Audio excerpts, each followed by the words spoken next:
নমস্কার, আমি দেবাশিস মিত্র আবার এসে গেলাম এসুবাবুর নানান কাণ্ড চ্যানেলে একটা নতুন গল্প নিয়ে। না, আজকে কিন্তু কোনো এসুবাবুর গল্প না, তবে খুব মজার একটি গল্প।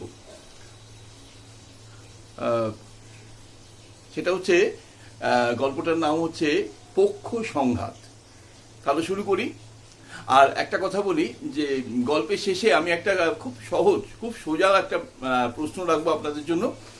আপনারা যারা মনে করবেন জানেন তারা আমার কমেন্ট বক্সে উত্তরটি দেবেন। আর সব থেকে বড় কথা, আমার গল্পগুলি কেমন লাগছে এটা একটু বলবেন, তাহলে আমার সুবিধে হবে। আপনাদের যে ইচ্ছে সেই অনুযায়ী আমি গল্প তৈরি করব। শুরু করছি। আজকের গল্পটির নাম হচ্ছে পক্ষ সংঘাত। সকাল থেকে গিন্নির সাথে অশান্তি। যেই সকাল হলো অমনি বসে পড়লেন প্রেম করতে। দেখো, ও আমার প্রথম পক্ষ, আর তাছাড়া সব কিছু জেনে শুনেই তো আমার গলায় মালা দিয়েছিলে নাকি। ভেবেছিলাম আমায় পেয়ে ওই নেশা খাটবে, কিন্তু কোথায় কি, রোজ সেই এক ব্যাপার। আমার তো ভালো লাগে না বাবু। দেখো, ভালো লাগে না বললে তো শুনবো না। প্রথম দেখার সময় তো বলেছিলাম যে সতীন নিয়ে ঘর করতে হবে, কিন্তু তখন কিন্তু মুচকি হাসিতে সম্মতি জানিয়েছিলে। আমি রাগের সাথেই খানিকটা বললাম। এখন তো সেই জন্য দিন রাত কপাল চাপড়াচ্ছি। গিন্নির কণ্ঠে একরাশ হা হুতাশ। আচ্ছা দেখো, আমি তো আমার যে দায়িত্ব সেটা পালন করতে কোনো বাকি রাখি না, সব কিছুই করি।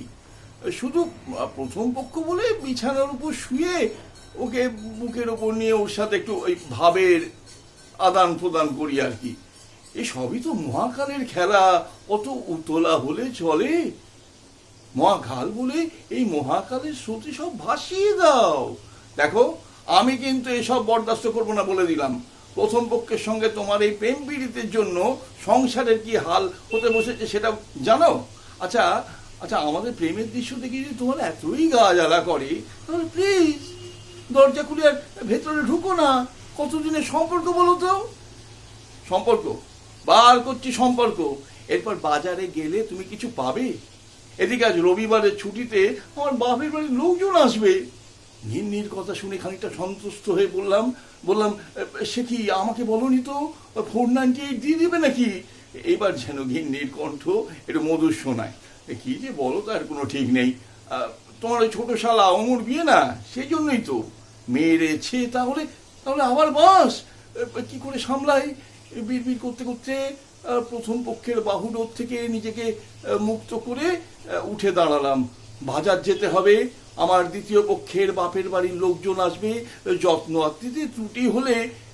এই দেখুন, চটিতে পা গলাতে গিয়ে মনে পড়লো আসল কথাটা।